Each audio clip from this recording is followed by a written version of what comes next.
And I'll, okay.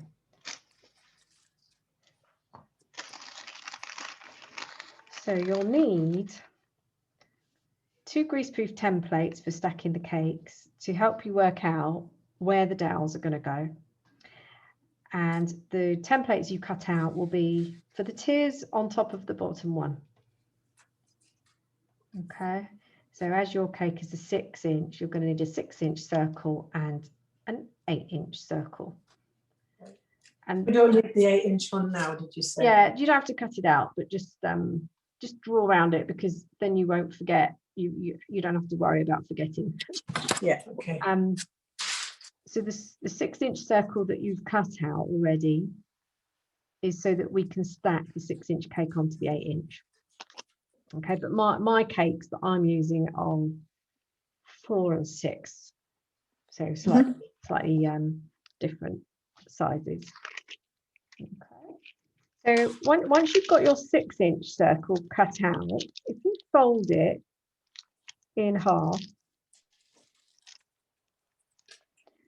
and in half again, so quarter.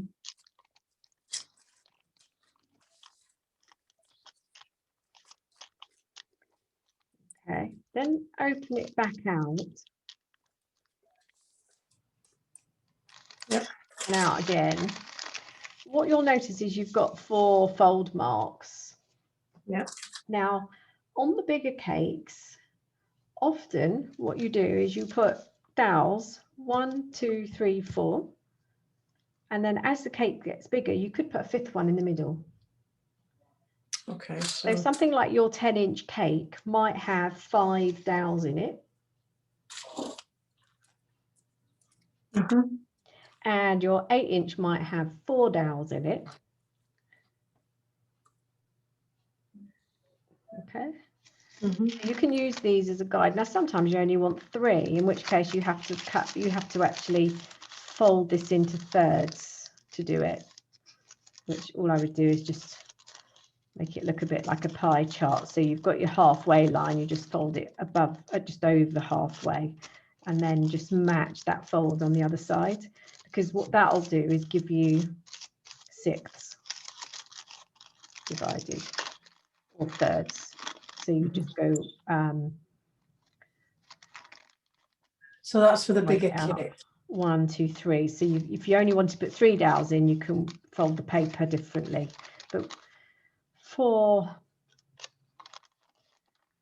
today, 6-inch, let's do 4. Okay, so for 4 dowels, you would only need to fold in half and then a quarter.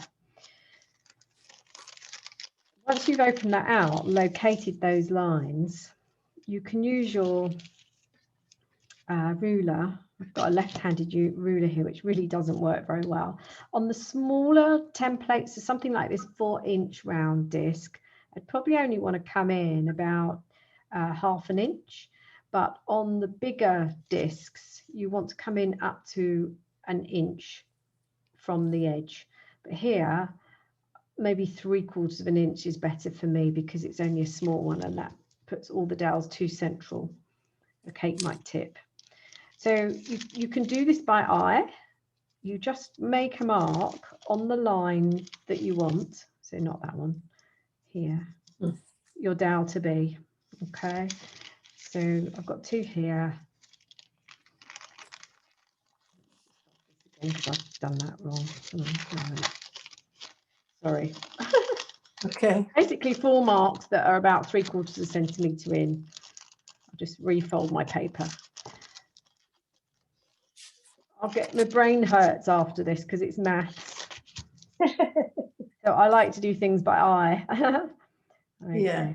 So forget this one. It's just 1, 2, 3, 4. And then because your sugar paste that you've coloured the cake is still going to be a bit wet when you do this, you don't want to just sit this on and poke through.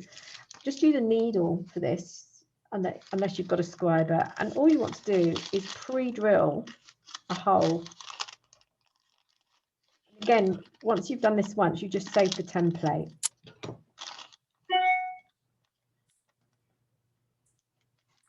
Okay. And that then means that you have got a bigger cake a template matches this size with the markings in from the edge, so you know that you've got it in the right, your dowel's in the right place. Yeah. So you would position your template in the middle of the cake that's going to hold the tier you're working on. Yeah. And then you can use your pin. If you're worried, you can sterilize this with a bit of alcohol. Just use a clean piece of kitchen towel, put a bit of gin vodka on there, and that will sterilize it, and then you can push into the cake. So those holes you've pre-drilled, just locate them and make a mark. So you can do that first. Do that for me as you've got the cake there. We'll do that first. Okay. Recording. So a 6-inch template, if you wanted to know the center of your 6-inch cake and you can't work it out, because in theory you just, you know, if I show you on there you can see it a bit more differential, but I know I'm off there. Yeah. I know that's the middle, but if you can't do that bit by eye, then use your 6-inch template. Having folded it, you can pierce a hole right in the center where you've got all the lines converging or crossing over. And then if you're 6 inches on there, you can mark a hole through the center into the cake. And then when you come to put this one on there, you just match the hole up. So you just feed your pin through there, find the hole in the cake, and you're kind of there. Do you know what I mean? Oh, I see, yeah. Try and find the middle. But if you're happy, you can look down. So you need to look over the cake, completely over the cake, and make sure it looks right. Okay. And then kind of join the, just bear in mind as well, because you've only just iced your cake, it will dink. Yeah. You have to be really light. There, I found the middle, done it. Lovely. So you've got the little one on there now. Yeah. So now with the pin, I know you've got it in the middle, just remove it, hold very, very lightly on the cake, and then just make 4 prick holes. Just try not to press down. If you're going to press down, press in the middle. Don't catch the edge of the cake where it's going to show.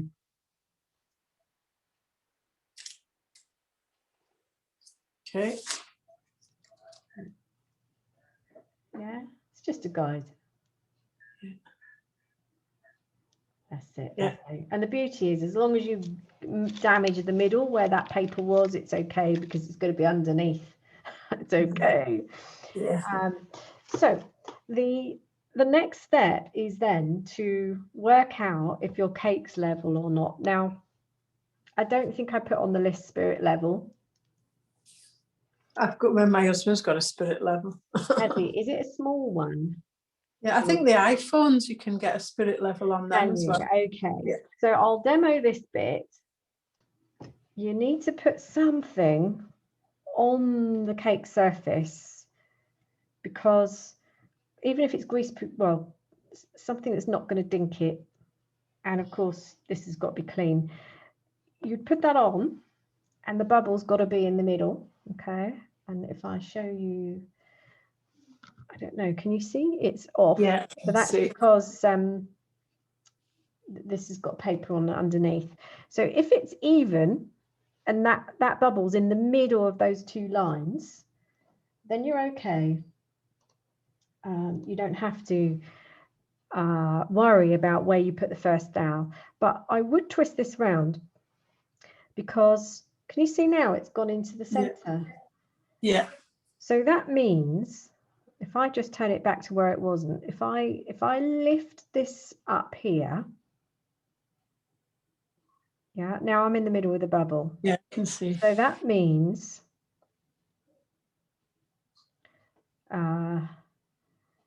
it's higher on one side than the other. I'm just trying to work out which way. So this needs lifting up. So this side is lower than this side because the bubble's not in the middle. So this side is lower. Then when I swivel round, it rights itself. So this side's still lower. And if you think of it as a clock, 12, 6, what's there and what's there? 3 and 9. Yeah. 3 and 9. And then keep going round, okay, until it goes bad again. So it is definitely on this side. It is going to say it's higher on this side. Okay, so that is where my first dowel goes. And the reason for that is because you want all your dowels the same length throughout the cake. And you will measure your dowel to the highest point of your cake surface. And when you cut your dowels and you put them in here and here, they're the same height as the highest point. They will stick out a little bit. And that rise will adjust the height of the cake in the area it needs to be. Yeah. Otherwise, if we just simply push all the dowels in and measure them to flush with the sugar paste coating, your cake's going to lean. Right. So I'll just recap that. If the bubble's in the middle, all the way around 360, you don't need to do anything. The bubble's off in one area, check it's the worst. And that worst area, so wherever the bubble goes to, is going to be higher, which means you need to raise yourself a little bit on the opposite side. So the highest point is where you put your first dowel. Does that make sense, or do you want to talk me through it? No, that's fine. That okay. Makes perfect sense. Yeah. Lovely. So knowing that as I look at the cake, this is the highest point, I would find my closest mark. Yeah. So if the mark's up here, that's no good. You might need to remark. And I would push my dowel upright. It's got to be upright. You don't want it at an angle. Just going to change angle of the camera. So you need to make sure this is dead vertical, not sloping. Okay. And you would push that all the way through down into the cake in the place where you've marked. Until it sits on the surface of the board. Okay, so if I show you this one, then you'll know, we'll get you to do yours, and I'll remind you as you go. So imagine this is all the way through, but it would be through here, not on the edge. Okay, I just can't do it because it's a dummy. So what you would do then is bring in a knife and score your plastic exactly flush to the surface of the cake in the highest area. And that score, I would suggest using a breadboard or something like that, just so you don't damage your mine's not going to be exactly right here because I can't, it's going to be difficult to push it down through. So just scored a little, you probably can't see it, but I can see a mark there. Using that score mark, taking care not to cut your fingers, support the end. Just change camera angle again for you. Okay, and then we score all the way around. So you're not trying to cut through, you just keep that knife nice and straight so that your score lines meet each other. The ones you've got are easier to snap. Okay, so that's got a score line all the way through. And now if I put my thumb either side, these are harder. They're not as easy to snap. You have to be a bit more brutal with your cutting, but watch out you don't cut yourself. Either side. Oh, there we go. Okay, these are not great, these ones. Mine cut, it's got like a dome on it. So if that happens, you are absolutely going to have to, you know, trim that off. But yours won't, yours snaps better. So the idea then is that that will be dead flush with the highest point of your cake. And you then go ahead and measure out the next ones. So I would normally use my knife just to level it off. Obviously the other way because I'm left-handed, but use the knife to level it off. Nice and straight. And then score the next one. And you'd cut 3 or 4 or 5, but they're all the same length to the highest point on your cake. Okay. So if you want to, maybe let's just do 2. We don't need to.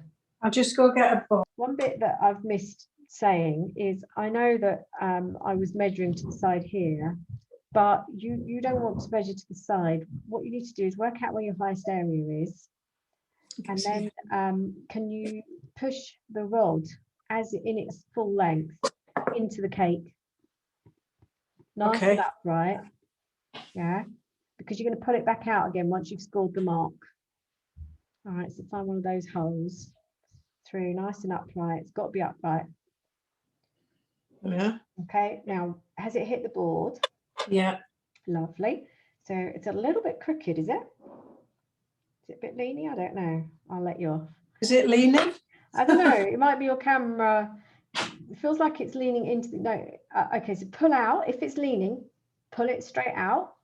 Right the stick and reposition. Just watch out that you don't catch anything. In the same hole? Yeah, same hole, but just reposition a bit more upright. I think that's better. As soon as you let go. No, don't you think that's much better? I think it's better. Yeah. Lovely. So as long as it's touching the surface of the board, you can now use your knife to score. And when you use your knife to score, concentrate the blade towards the center of the cake. That way, if you're cutting and you slip, you jab into the middle of the cake, not the outside. Okay. And as long, you can actually use edible pen for this as well. Okay, so as long as you've got something that you can identify.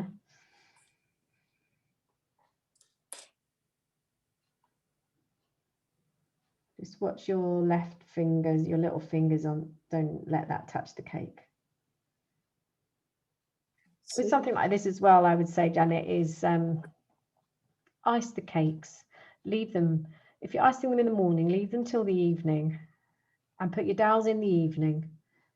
And then don't stack until the next day, because your paste will just be firmer as the longer you leave it, less likely to break or damage. I can't even see.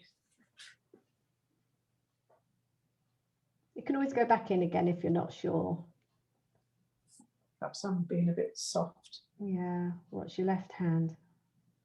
Watch your left hand on the cake.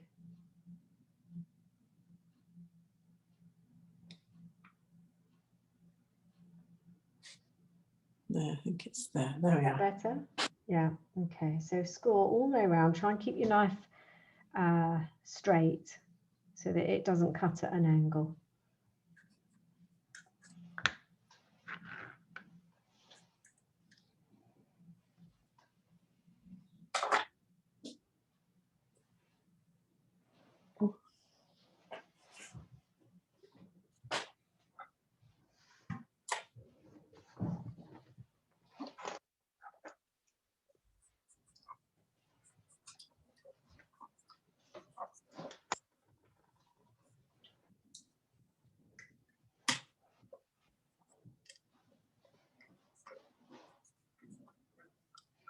And yours should snap. So thumb's quite close to the mark. Oh. Yeah, there we go. Has it come off clean or is it domey? Is it flat? No, it's fairly clean. Lovely. So that one then, let's test it out. We're only going to cut 2 because you'll know what you're doing once you've done this. If you now use that dowel as a guide for your next cut, because the 4 other dowels, well, we're just going to cut 2, need to be the same size as that one. Okay. So there's a dome on the end of. Yes, that's okay. So you're measuring to the dome. What you could do is you could use where you've gone. Oh, there we are. If you've got a domed side, you could turn the dowel round for this one, couldn't you? And actually go dome to dome on this side. Yeah. And then score, so you'll know roughly where your next cut's going to be. Yeah. Try and be as precise with this as possible, because of course you might end up reversing the angle of the cake. Sorry, I'm being a bit thick here. The dome has got, you put the flat edges together. Yeah, flat edges together will be fine. Yeah, either way, it doesn't matter. And then the cut, and then score by the dome end. Well, I think that actually, Janet, I'm going to suggest we put the dome at the already cut end, because then you've got a more clear place where you're scoring. It's easier to match it, isn't it? Easier to line it up.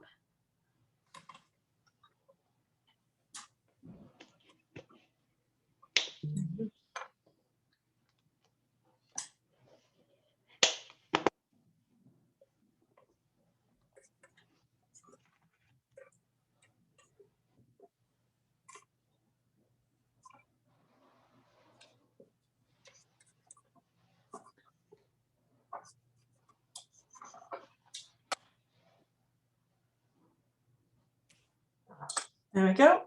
Excellent. So just check that that is the same length as the other one. This is where all the DIY comes in. Yeah, pretty much. Excellent. So that's what you need to do. And if you were stacking the cakes, you would do that times 4 for that cake. And then you'd start the whole process again with the next tier. So the only tier you don't need to dowel is the top tier. Right. Yeah. So as you were starting to do, absolutely, you can put those in. So I put one there and one directly opposite, and let's see what happens, whether one is sticking out more than the other. So the one you've just put in should be flush with the cake. Slightly, Grace. Slightly. That's all right. That's okay. That's it. Now, as a suggestion, if it helps, what I normally do, because it's difficult to get the final push in without pushing your hands, I normally push this in and then I do a final push down with the blade and up, but really be careful. You might, anything, maybe a closed pair of scissors would be a bit safer, but anything that you can just do that final push down so you know it's touching the board, because if it's not touching the board, it's not holding any weight. I would say it's not quite flush, it's quite... Okay, so really that's more a case of, have I made sure, I mean, absolutely make sure that you have cut your dowels the same length each time. Yeah, and if it's out, you've got enough dowels there to play with, you know, just start again. Do you know what I mean? It's it doesn't matter if you lose a section of dowel, like you've got enough there because you're only doweling 2 cakes. I could easily, I think I've got some edible pens, so that'd be... Yes. I would only say it's very slightly, it's not a lot. Yeah, that's okay. So we're gonna we're going to do our royal icing in a minute, but what you would do, so you've got your doweled cake now, so you've got your 3 dowels, so it's this tier, isn't it? When you're ready to stack one cake on top of the other, you would put a blob of royal icing on top of the dowels.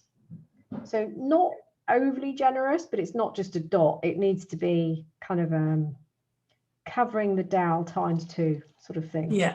So that then, once your cake's on, we'll stick it on.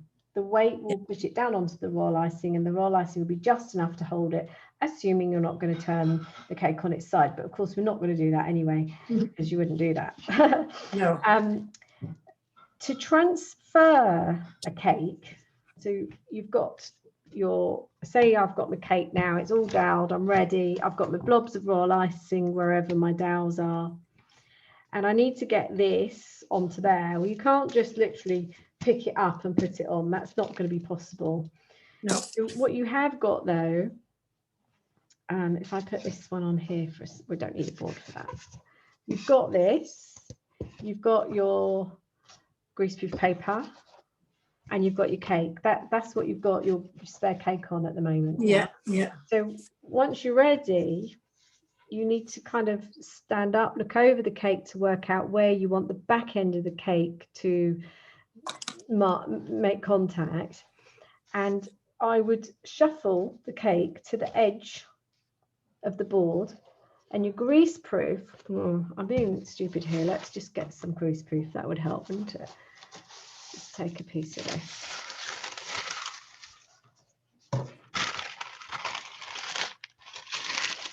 Greaseproof paper, tuck the paper under and pull. Now this is lighter than a real cake, but it will still pull. Can you see how it's Yeah, off yeah. the edge there? Look. So now, just the tip of your finger here, come to the cake. You may then have to kind of balance it and support it to land. And then you pull both the greaseproof and the board away. Now that won't shoot like that because it's heavier. But you may find that once it's on, you might have to just go, oh, okay, because it's not in the middle. Okay.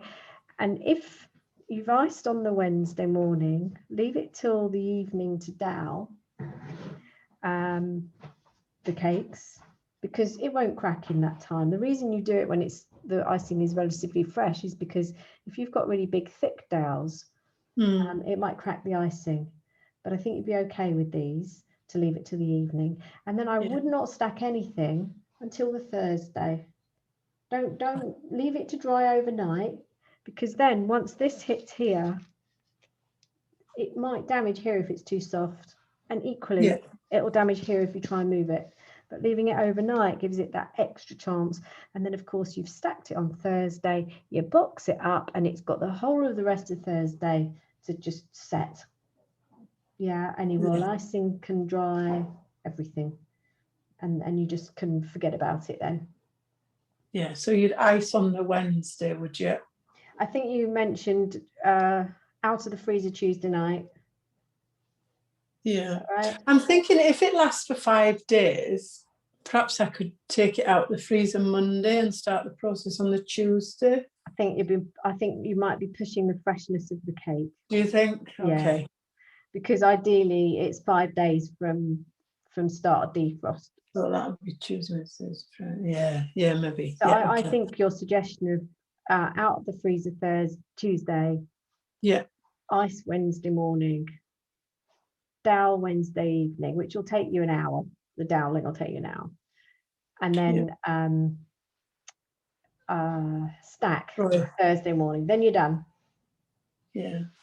When would you put the dots on the Wednesday? You would you can do the dots anytime after you've iced it. So if you feel confident and you don't think you're going to damage the cake, you could do that straight away. Or you could even do the dots once you've stacked it. Yeah. Do the dots once you've stacked and put ribbon on. Yeah. So if you don't mind leaving that till Thursday morning, stack and dot, then you can.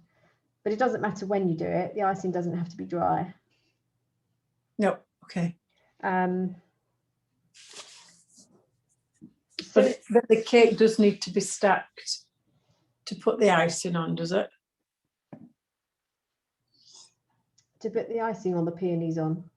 To put the dots on, the cake needs to be stacked. Well, the only reason I would say put it together and then pipe would be so you can see the overall design. But no, I think because you wouldn't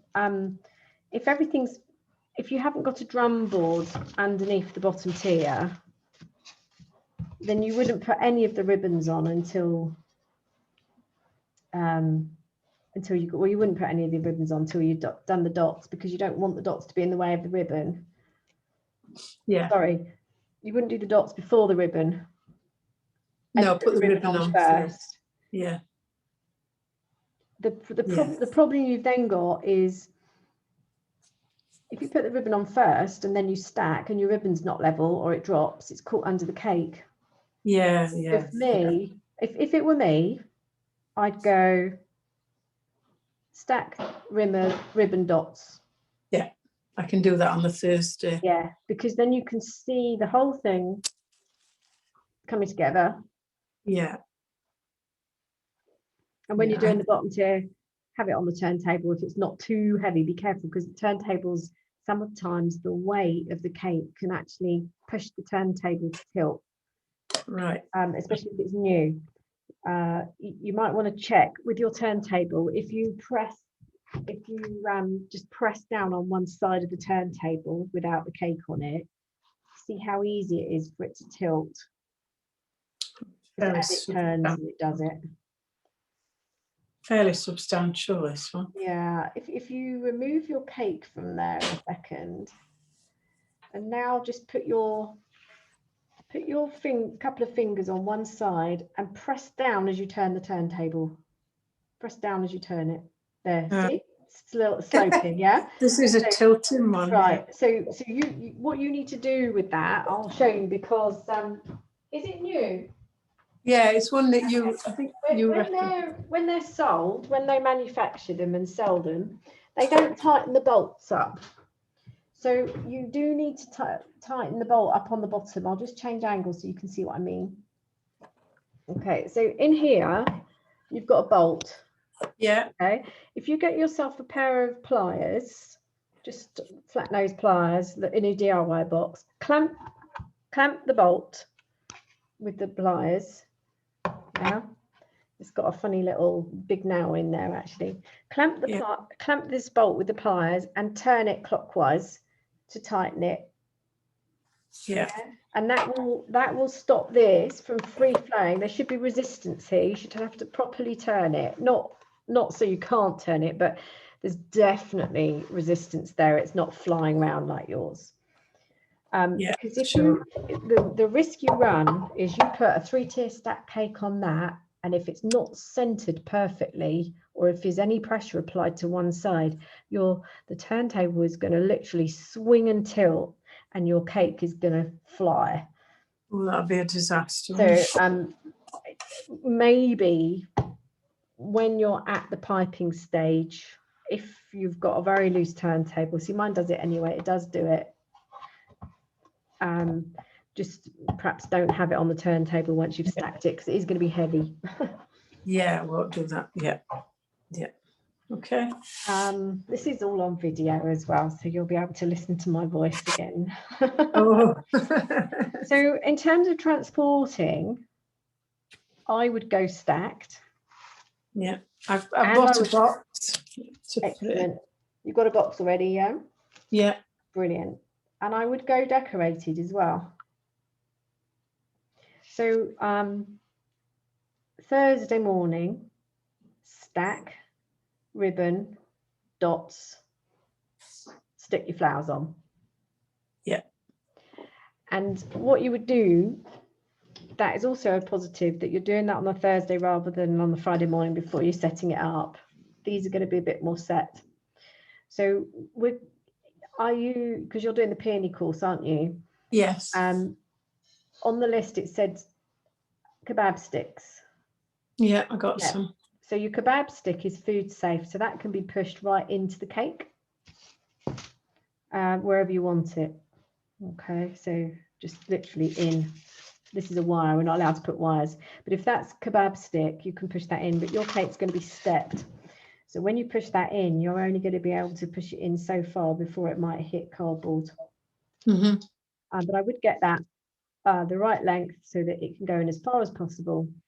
And then with your royal icing, which we're going to do in a minute, pipe royal icing all the way around the back here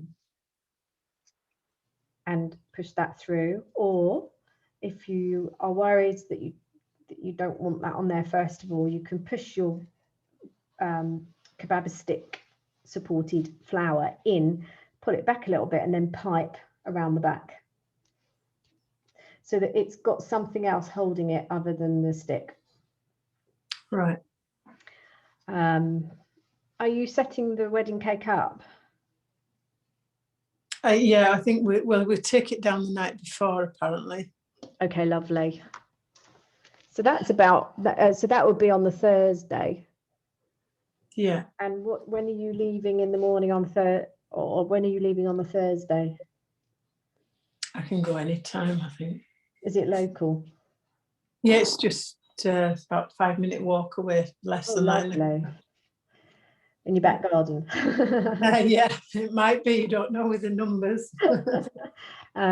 So the fact that you've done all the final finishes in the morning, you probably by about 3-4 o'clock it would be fine to walk it across.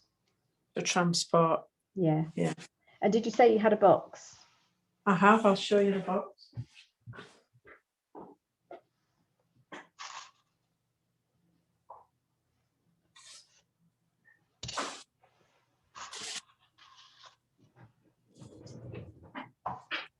It's just like, oh yes, perfect. Yeah, excellent. So Yeah. that's brilliant. And if it's not you carrying it, I think it'll be me. I'll make sure it's okay. me. or my husband. I'll give him instructions. Yeah, because it's quite handy to have, because even though you think it won't be heavy, it'll be quite heavy. So Yeah. if you hold it from underneath, it is probably better if one person does it, but they'll have to keep it level. Yeah. Yeah. I'm just going to get my cable for the computer. I don't want to waste the. So what's good is you've worked out your timeline. You've pretty much got everything you want. You're happy with icing the cake. You know you've got your training session for the peony. You know how to attach the peony. And we'll go through storing the peony when you come to the class. So I ordered some spheres. Is it spheres? All right, lovely. For the peony. And you're okay now with the stacking, and you'll have this video and I'll back it up with I've got like a little written photography handout that I'll give you. Yeah. That'll come through by email. And you're okay with the transporting. So I think we went through the attaching the ribbon on Wednesday last week. Are you okay with that bit? Yeah, I think so. The ribbon's going to be quite thick. I've got to find some ribbon yet. I haven't seen any yet. Okay. For the board, if you're going down, so you're still deciding on your display. Okay. Yeah. You're going down this route. That drum board, the best ribbon is 12mm wide, thick, 12mm that way, because it's the same size as the board.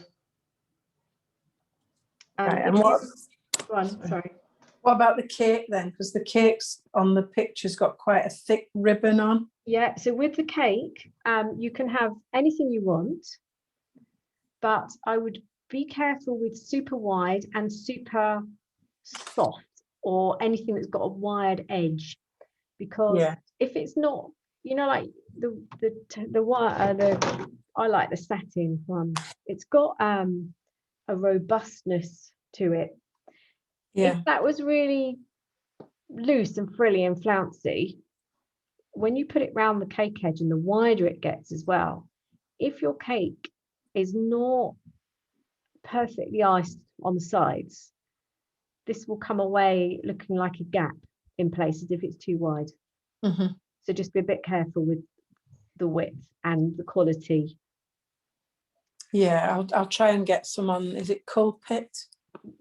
This company, they're quite good. They have. Do they have quite a variety? Sorry. Do they have quite a variety? They have lots of different colours of the satin, or just buy something that feels thick. Yeah. And hasn't got a wire in it. Yeah. And just bear in mind, if you've got very thick band of ribbon around the side of the cake, if your cake is at all wobbly with the icing, it'll show. Right. Honestly, I wouldn't. You see, for me, this is my ideal thickness, because I can hide the sins at the bottom, but maybe not. It's not perfectly thick. And that's a 12. Yeah, 12mm. If you can't get that, a 15mm will work on an iced board, but not on an uniced board. Right. But for the cake, you can put any thickness, yeah? Anything you like, but the wider you go, the more open you are to it showing, because it could get a bit gappy. Right, yeah. I don't think it'll go much bigger than that, really. Yeah. Okay, so that's it. And you're all right with attaching the ribbon to the cake? I think I showed that on the board. And so you've got double-sided tape around the board all the way round, start at the back, that's where your join is, and on the ribbon you would just have a small strip, maybe an inch, where it's going to be trimmed at an angle, and you put your tape on first before you cut the angle. Yeah, that's on. Stop it fraying. But with the board, you put the tape on all the way around, don't you? Yeah. And of course the double-sided tape that's on the band of ribbon that's on the cake if it's going on the cake, you trim and then you peel off the backing. Yeah, because you might get a bit of a mess. But because of the weave, if you get a loose weave, then the double-sided tape can sometimes distort that as well, which is another reason why I like the satin, thicker ones, better quality ones. Okay, so we've kind of gone through the peony flower attaching, and I will talk a bit more of that on the course. Because you may also, and I think it would be a good idea for you, when you make the petals, to make extra spare outer petals. Because then you've got, with the royal icing, once you've put all your flowers on the cake, you're possibly going to see a little bit of kebab stick, or there'll be a gap here, a gap there. And to have spare petals that we've set on spoons, and we'll go through that in that class. If you've got maybe, I don't know, a dozen of those, they make the whole thing look so much bigger and fill all those gaps in. And you just glue those in with your royal icing as well. So your royal icing you'll have already made up. Do you show us how to make leaves on the course? Yes, I've got a template which I can email you. Remind me in that lesson. Remind me. So have you got plastic piping bags or paper to make? I've got grease proof, because you said you'd show me how to make. Yes. Okay. So we'll do. So the only other thing that I had on my list, which was making the piping bags, preparing the royal icing, so that you can fill the piping bags, and piping the pearls. Is that the same for you? Yeah. Okay. Good. You're doing well. Lovely. So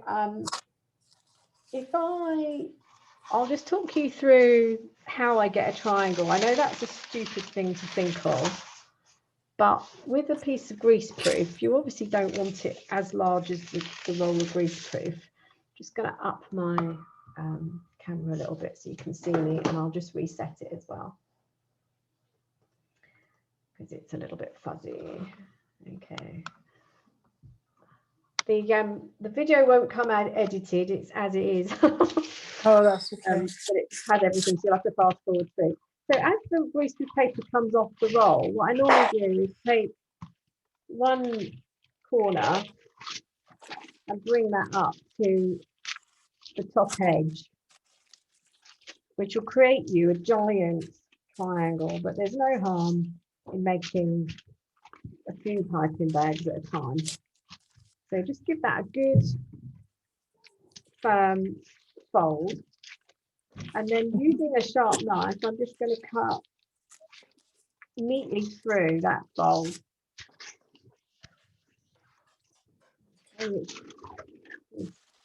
Right at the end of the roll, so it's super curly, but that's all right.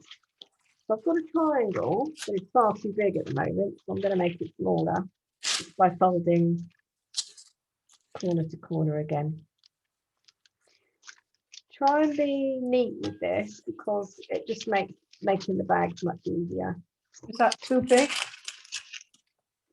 Yeah, we'll go half on that. So I normally, with one fold on the greaseproof roll, gives me 4 piping bags, because you only want them small. You won't use a lot of royal icing at all, and you certainly don't load your bag up like you would buttercream. Because after 20 minutes, the royal icing will just dry out on you in the bag.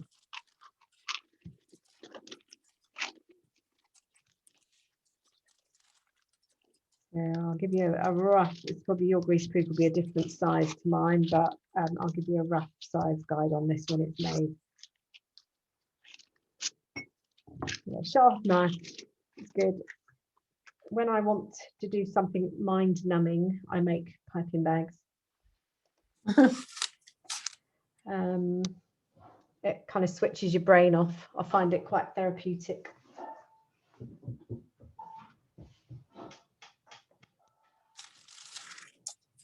Okay, so if I'm looking at this, the longest edge. I can't see you now. Oh, there you are. Sorry. The longest edge is roughly about 26 centimeters one of the short edges, which will be the same, about 17, 18, something like that. Mhm.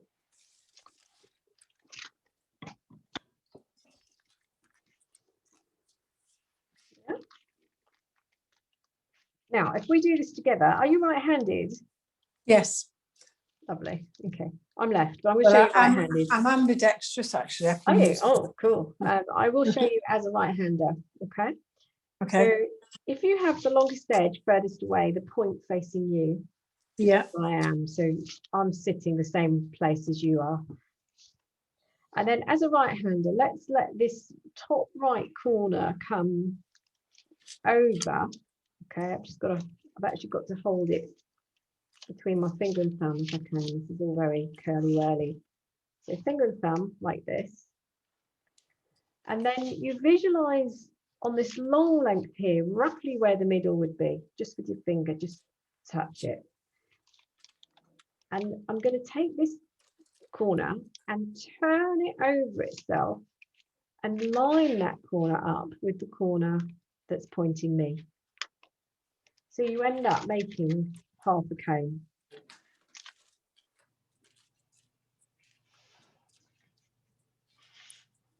Yeah.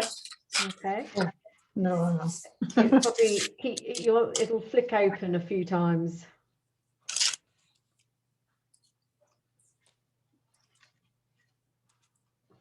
Yeah. I can't seem to get it. Oh, there we are. Okay. Yeah. Now, if you pick up the 2 points you've got here that align, the key with this, if you remember, points lined up makes perfect. Okay, so these points here, I'm just going to pick up together, and I have to turn the bag around, whichever way that suits, so that they're facing away from me. I've got what is going to be the tip end of the bag facing me now.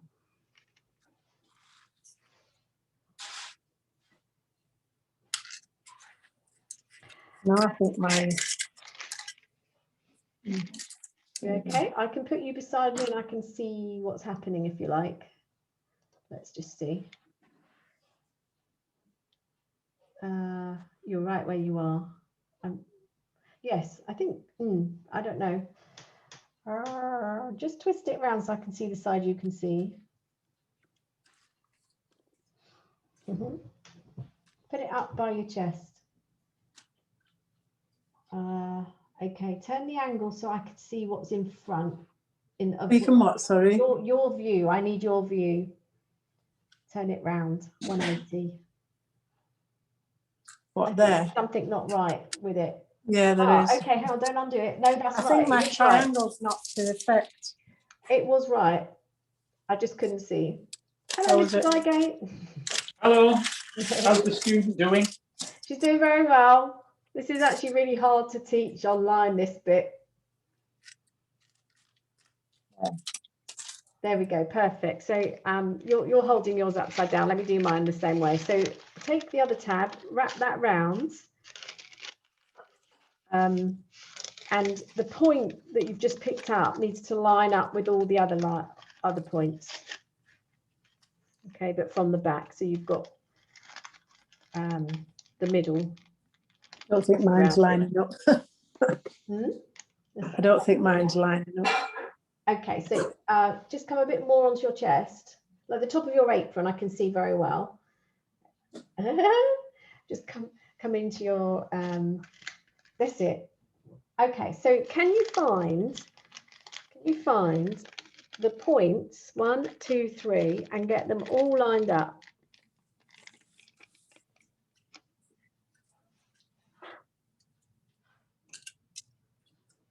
Yeah, now have a look at the bottom. If you've lined them up well, it should be super sharp at the bottom. Yeah. If not, you can just tug the back one and that will tighten it up. So this needs to be super tight up here, no hole. Okay, lovely, perfect. Poking eye out material, lovely. Now what you'll find, the piping tips are not as wide as this part of the bag. So probably where you were a minute ago, I'm going to make you do that bit now. This front flap comes over to the left. The back flap comes over to the right. So you end up with 3 points that look like a W. Oh. Yeah, you can pull them up. And you might find your bag's opened at the bottom. If it has, you can just tug the back one up a little bit towards the right, kind of at diagonal to tighten it. Yeah. Okay. I think we're all right. Lovely. And then now what I'm going to do is fold. So I'm just going to get this bigger so you can see where I'm folding, and then I'll come and see how you're doing. So just down here beyond where all of them cross over, so we've got like full thickness, if you like, I'm going to fold once, use my nail to tighten that fold, fold a second, use my nail to tighten that fold, fold a third, which almost makes you feel like you're going into the bag, and really tightly. Yeah, so 3 folds, no staples, no sellotape.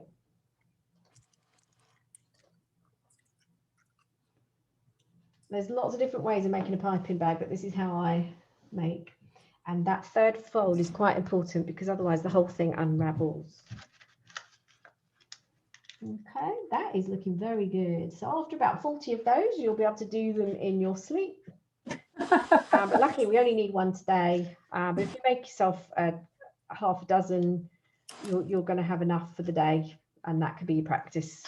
Yeah, I'll be made ready, just store them. And what I normally do with these, I make loads of them, then I fold them flat like this. Well, I don't, I actually put one inside the other, inside the other, inside the other, like the ice cream cones, and then I flatten it, and that can just sit in a drawer. Yeah. Until you're ready to use. Okay, you can make these out of cellophane as well, and when you do that, you can use masking tape to stick on the join. And I normally put masking tape on here and just on the fold, but only if it's cellophane. Right. And your royal icing in here will only last for about 20 minutes. Okay. Yeah. Okay. We need a bowl for the next bit, which is getting the royal icing ready. Small bowl. And Janet, what piping tip have you got? Number 2, you said to get. Lovely. Okay, so the number 2. So let's prep the bag. So with this, you need to know how much to cut off the paper. So what I normally do is line the piping tip up to the tip end, to the end of the bag like that. Mm-hmm. And then I snip just short of halfway. So just have a look at the full length here and then be closer to the point with your snip. I'd rather not cut enough off and come back and cut more off.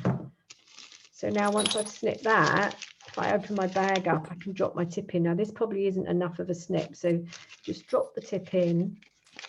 You'll find that it won't sit comfortably in the bag. It'll keep trying to close. But once you've got your royal icing in there, it will stay. So I need to take just a little bit more off of there.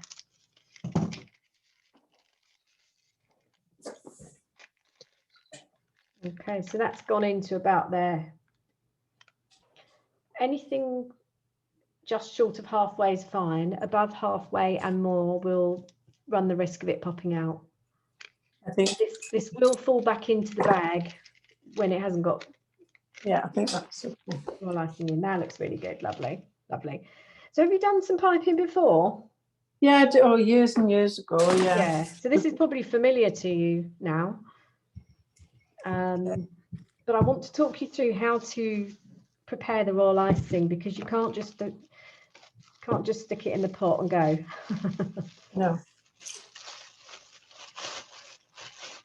I have made rather a lot of icing. So I did it to the recipe. It's a pain because it's not. It'll last about 5 or 6 days, but you can't. It's fine once it's dry. Yeah. You could make some. If you can remember how to pipe flowers, you could make some cookies. That's what I'm doing with this. Yeah. I'm teaching royal icing tomorrow night if you fancy it as well. But you could use up your batch learning something new. Okay. And I think there's one place left. Right, so I'm just going to peel back. If you notice, I've got a plastic bag opened up onto this surface so it stays airtight. And it's then in another plastic bag to store. So you stick a plastic bag on the top and then put in another plastic. So it's touching the surface. I kind of close that up. That's double. Yeah, so that you can see it looks like a bag. There, the whole thing's on top. Yeah. And then I put it inside another bag. In the bag. Yeah, because you don't want it to dry out. I've just got to locate my palette knife. Sorry, what was that? Okay. Yeah. Okay. We'll just yeah, we're doing flooded cookies tomorrow, but you can use rich tea biscuits, or I can send you a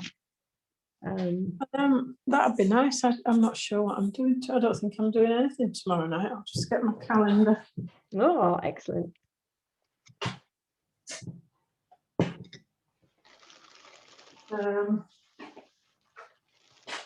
Well, what time is it? Oh yeah, my daughter, she's coming for tea because she's going to see the vicar. Oh, okay. Oh no, you can't not be there. No, but that's I fine. am, after this, I am interested in doing different classes because I do like doing things like this. Yeah, well, that course will come round again, and we're using plastic piping bags, so that might be a bit of a thing if you haven't got that. Yeah, that'd be great. I'll look at whatever what you offer, and I'll let you know. I'd like to do more. Lovely. Oh, it'd be lovely. It'd be lovely to see you again. Now, the funny thing is that we've got a huge batch of royal icing here, and you absolutely don't need a lot. We've got a tiny bag. We can't fit more than a scoop in the bag. So you need to do something with this, even if it's like, I don't know what. Can you see the ice? Does it look as if I've done it properly? What I'm going to do, let me show you how to prep this, and then I'll just cover yours up with a plastic bag. It's only because I've hooked this out, it dries really quickly. Yeah. So if you just cover it up, you can use, so if, for example, if this was all open, I would use a damp cloth to sit on. Yeah, I've got damp cloth over it. Yeah, so it doesn't dry. So I'll just show you knocking back there, and then we'll check your consistency. Sorry, I should have done that before. No, it's okay. Here you can see it's all pitted. Look at it, it's really aerated, isn't it? Yeah. And if we try and pipe those dots with that, it's not going to work. It's just going to give you air bubbles. So what we need to do is mash that against the pot. Now, I'm only using a small amount, and that's why when I check your consistency, it's very difficult to tell, because we just want to work and adjust the consistency of the quantity you're working with. Because when you make it, you might find that your moisture will settle to the bottom. So it looks very dry, but when you scoop what it is you're using and mix it like this, it then looks the right consistency, or maybe it might be too soft. You can't really tell other than when you're making it. Once you've made it and you do that knife test, you dig in and you get this like slight peek over, then you know that you've made it correctly. But until you work with it, you wouldn't adjust it. Right. Okay. And you only adjust the bit you're working with. So I'm just pressing my knife against there. I don't want to spread it out too much because it'll dry, but I have to get those air bubbles out. They call this knocking back. You can do it sideways as well, like this. Okay, I do it with my buttercream as well, because then you get really clean piping. I did this before, but we used to do it on the work surface. Oh yeah, you can do it on the work surface. I would only do it then if I only paddle on the work surface when I'm covering a cake with it. Right, okay. Because it does dry out. So can you see now it's smoother? It's still some air in it, but it's smoother. So that small scoop, because honestly, this will do a whole cake, this bit. It's ridiculous, but the problem is, even if you half your batch of royal icing, it's really difficult because it's a small quantity of everything. So I only ever make it in this batch, even if I'm not using it. It's a bit wasteful. So scoop that all onto the tip of your knife, push that down in against your piping tip. That should force the piping tip to the bottom of the bag. And then where you can see there's no royal icing on the knife, clamp between your finger and thumb, or 2 fingers. Release the pressure a little bit so you can actually get the knife out. Squeeze, just just make sure that tip's out. Scooch this down. And then the side that's got the seam, we fold triangle, triangle, over, over. So you've got this tiniest amount in this small bag, but you've got complete control. Bearing in mind that that only lasts for 20 minutes, you don't really want more than that in your hand. You don't want a great big bulk of it because it's not going to be easy to manipulate. Yeah.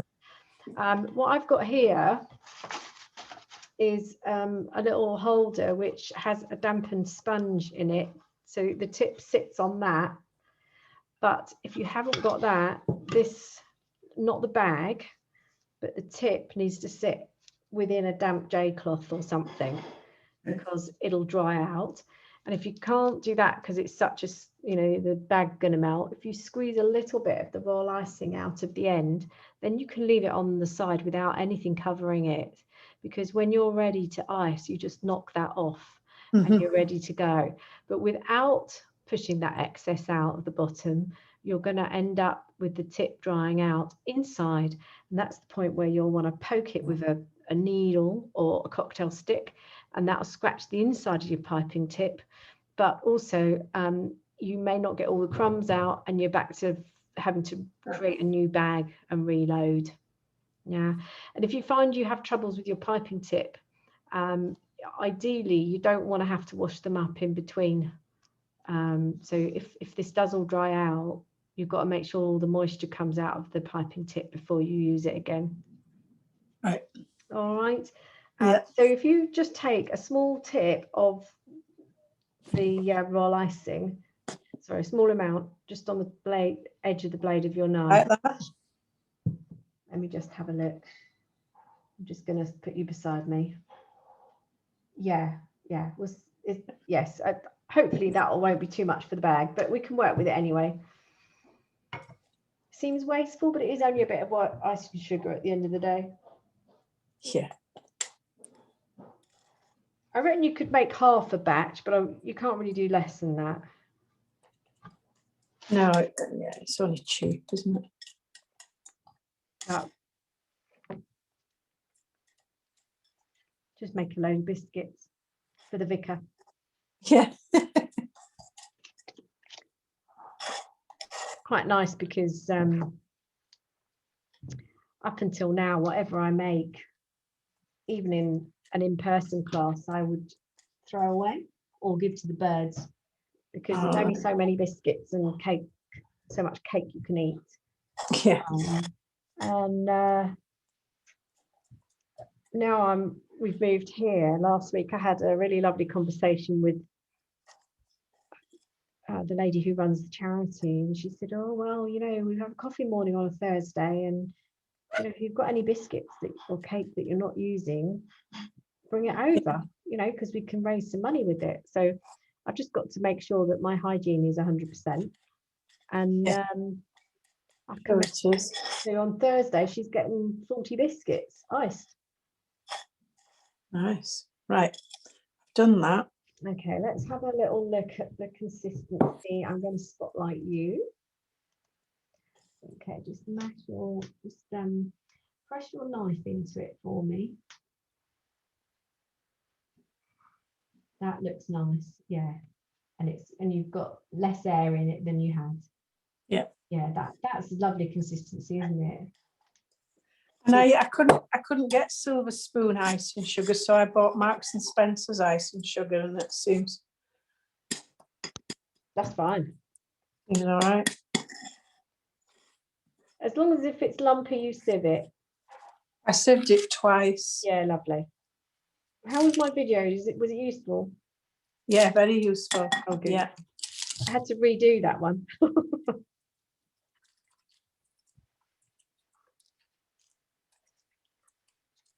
Oh yeah, I think I'm ready. Lovely. Yeah, lovely. So that's a really nice amount to kind of work with. So you've got your cake there, but we won't embark on that just yet. We'll do a bit of practice first. Okay. Just on the surface or one of the boards, because it dries off and you can clean it off. Can I use greaseproof paper or not? Yeah, you can, but it won't stain anything. No, I'll use one of these boards. Greaseproof might it might lift. That's my only thought. I'll use this 6-inch Yeah, board. there we go. That's a good idea. Yeah. Okay. So what I wanted to do is, because obviously you've got your cake, you've got a. It's actually easier to pipe on the side of something than it is face down. Yeah. So your only thing you're going to have to work out is how these dots are going on. Are they random or is there a pattern? Now, often when you're looking at dots, what happens is you have a row. Have you got a little bit of roll icing pipe squeezed out? Yeah. Yeah, okay, it's good because it'll dry. So you've got like a row of dots, and then you would go in between like a triangle. So if you join them, you'd have a triangle. Yeah. Okay, and then you carry on, so triangle. These then are in line with the butt ones. Yeah. So that's how, and this needs to be the equal distance, and this needs to be equal distance. It depends how fussy you want to get. You can even get a tool, which I'll quickly grab because I know where it is.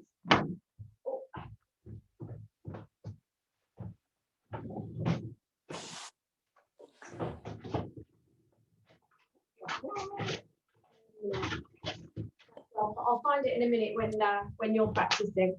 Okay. You can get like a little smoother tool which has got the spikes in it, and so you can press that against the cake once you've just diced it. Oh, I and that will see. give you dots if, Yeah. if you want to be fussy. Yeah. Okay. You could also do it. Again, we're going back to a bit of math now. If you just want to do it by eye, Janet, go for it. You know what I mean? Don't get too hung up with this. But some of my students like to be quite precise. So it's like, well, how can you be precise? So what you would need to do is get a strip of greaseproof paper, which is actually the full depth of the cake, yeah, and the circumference. So you've got to make sure that it fits perfectly around the cake so you can actually mark it. And then what they would do is take a ruler to it and go, every 2 centimeters I want a dot, yeah, and then they would measure. So this would be, that is 2 centimeters, this would be 3, this would be 5, that one wouldn't be there, and they would make themselves a template with the same distance here and the same distance between here, yeah. So you can give yourself a template, and then what you would do is put that, if you just lightly masking tape it, and then you can prick out all your dots. Right. If you do that, I'd get the tool. Yeah. And you can do it all by eye if you wanted to as well. Okay, so that's kind of how you get the design. And does the tool go in different depths as well for different cakes? No, because you really want the lightest mark, right. Because you're going to pipe over it. So you don't want anything that really indents, because it'll show if you're piping okay. too good. I think I'll probably do it by eye. Yeah. Okay, so I'm going to clean off that bit. Now the idea here is when you pipe, you would be 90 degrees to the surface of the cake. Okay, so if we can rig this up a little bit so it works with you. So you're going to make sure your hands are anchored as well. So whatever you're doing, it's easier if you can put your hands down, because you're going to have 3 tiers. You are going to be suspended, but as long as your hand that's not holding the piping, not squeezing, is holding the bag as well, it will stop you from shaking. So I'm doing this left-handed, 90-degree angle to the surface. Squeeze, keep your piping tip in the dot. When you're ready and that dot is the size you want, you relax the pressure and you just come off sideways. Now that's a little bit on the wet side, so it's not worked. Squeeze, relax, come off sideways. Takes a few goes. Now, if you get, okay, I'm going to change my suggestion here because it's pulling the dot. Don't come off sideways, just stop squeezing when you've got the blob the size you want. Relax the pressure and come off away from the cake. Now, what it's given me is a pimple. Can you see? Yeah. So we don't want a pimple. Remember, when you put this down, squeeze something out. What we want is something that is flat. So the way we get it flat is by using a brush. So it can be just a flat brush. It can be a rounded one that's thicker. Dampen it with a little bit of water. I've just got some water on the side here, so I've just dampened it. Get most of that water off, so you've got a flattened brush. And you go to the dots and you touch the middle. You have to do it, like you could probably get away with, I'm going to show you a different angle. You probably get away with 3 dots and then you've got to dab. Yeah. So if I turn that on its angle now, can you see it's not peaked anymore? Yeah, I can. Yeah. Okay, so I'll just show you that again. Again, clean off the dry roll icing. So to the cake, squeeze, relax, come away. Inevitably, you're going to end up with a peak. Then you dab the peak, just the peak, and it will make it into a pearl. Lovely. Okay, so have it go flat, and then maybe see if you can balance your card. I've got a selection of brushes, but they're not flat ones like yours. No, you can have a rounded one because when it's wet, you can squeeze the water out, and you can make it flat, can't you? I think they're quite nice brushes. Yeah. I'll just get a...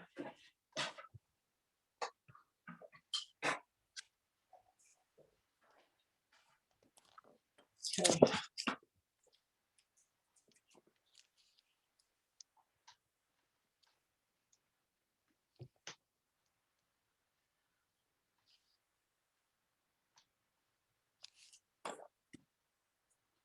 Because you're doing, I think the design you showed me, the dots are the same color as the cake, aren't they?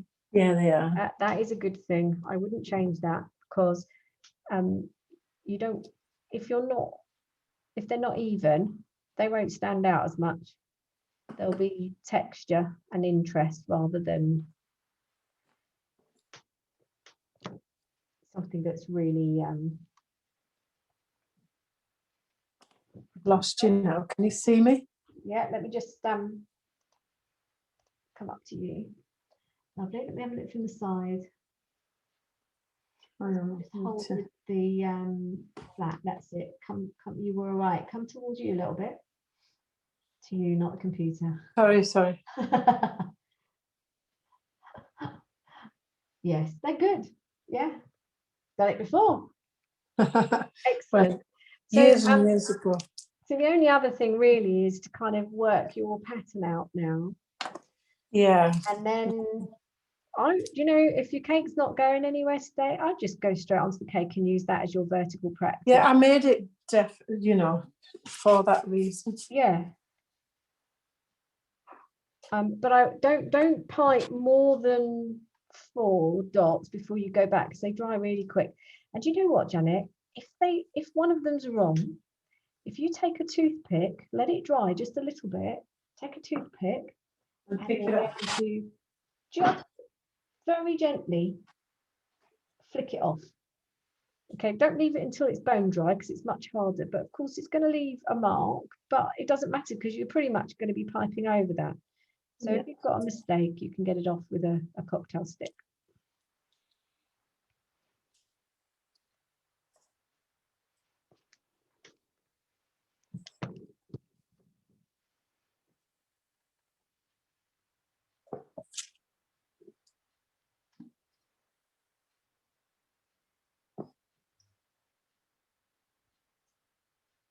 think I'll probably.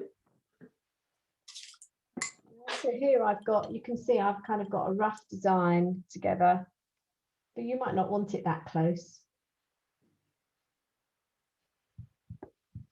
I'd when you're working this out on the actual cakes, I would go back to the design that you picked out and just see, because I think these look better if they're further apart.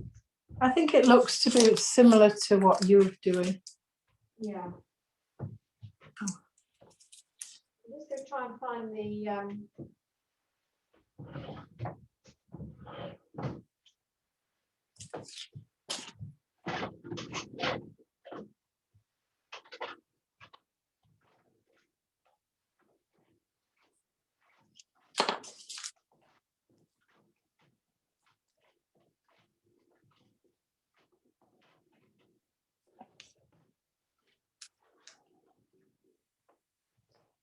It's getting them the right size as well, isn't it?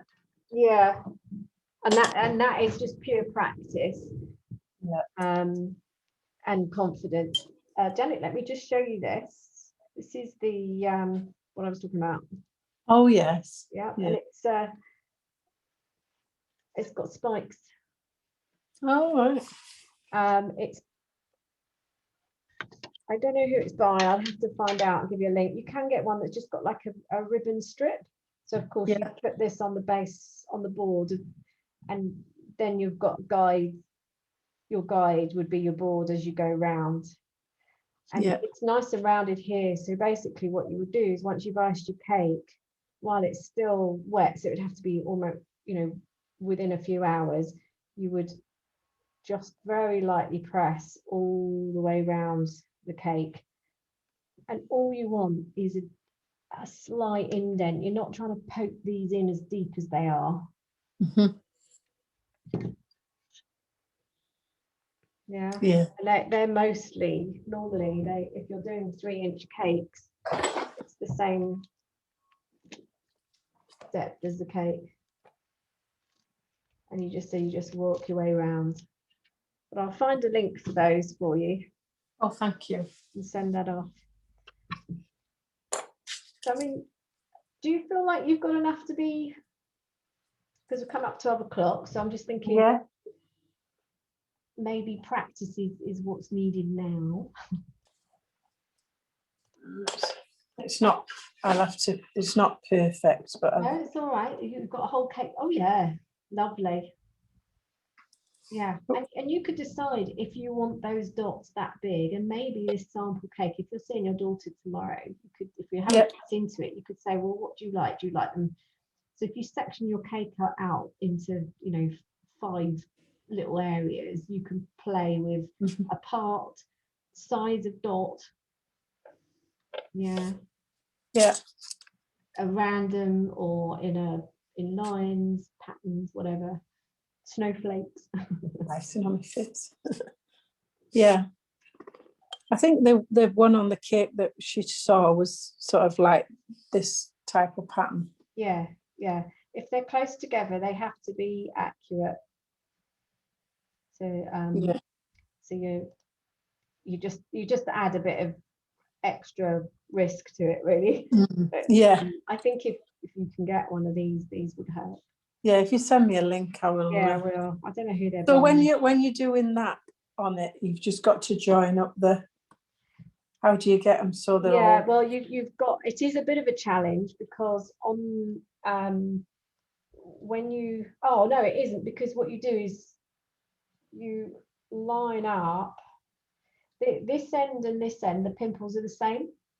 Right. So what you do is you go in and then you line up the first line with the next row. But just make sure if you're holding this at a gap that you don't suddenly go down or up. So you'd have to set it onto the board, wouldn't you? Yes. You've got to be careful you don't touch the board though. Yeah. So the bottom board, I completely cover it with the icing, do I? With this, and sit the cake on top of that. Yeah. Yeah. If you're displaying on that silver plinth. Yeah. But I would say because you've got a 14-inch board, it's very difficult to roll out to 14-inch plus. Yeah, well, I think this is Yeah, 13. so what you would do, Janet, is dampen your board, and you can do this a few days before. Yeah, pre-ice it. So the cake board, if you just put water, a little bit of water, you can see how I've pre-iced this board. Yeah. And yeah, a little bit of water, and then if you start to roll your paste out, and then when it's about half the size of what it needs to be, that piece of paste then can go onto the board, and you roll it out on the board. So from the center to even it out, make sure your paste is warmed up just to how it would be if you cake. And then you trim in the same way as you would trim the board if it had a cake on it. It'd be easier, it's lighter. And then you would ice your cake on a spare board, greaseproof paper. Yeah. And then slide it. I would say probably, and then you slide it across, but you don't have to have a same size board underneath it, but it might be safer too. Same size as this. You know how on just flip screens again. Sorry, I'm keeping it now. That's all right, no problem. Right, so if you've pre-iced your board, it might be safer to have a board under here, because you've got to transfer this cake once it's made and iced onto a dry iced board. So you mean a thin board like this? Yeah. Otherwise, there's going to be naked cake under there. Yeah. Which you can do, but you might damage your board in transfer. Yeah. To a big board.